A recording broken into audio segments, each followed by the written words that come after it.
Ayan, nila po sa ating lahat. Kumusta? So, ayun na nga po, no, spotted nga po. No, si wifey ay nagmano nga po sa kanyang mother-in-law to be.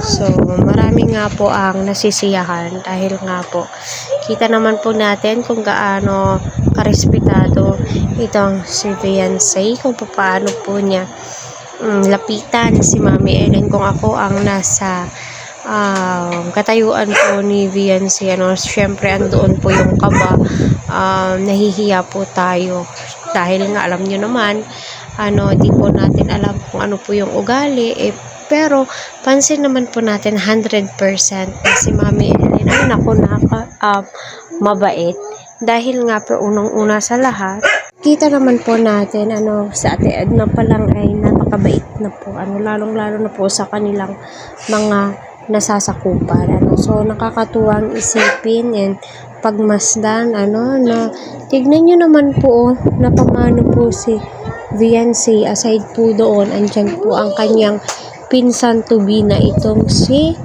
Grace, nakaalalay, diba? Napaka-close po ni Grace at saka ni Fiancé. At kita naman po natin na open po sila sa bawat isa. At kita po natin kung gaano ka-supportive po silang lahat kay Fiancé. Kaya patuloy po natin silang suportahan.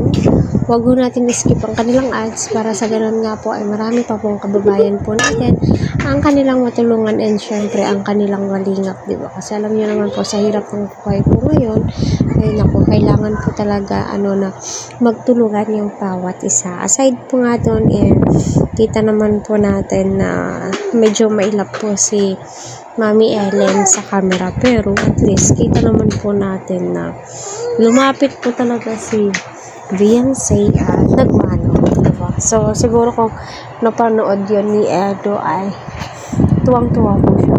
Kahit sino naman po ay matutuwa po talaga sa ginawa ni Fiancé, na lumapit kay Mami Ellen, nagmano, diba?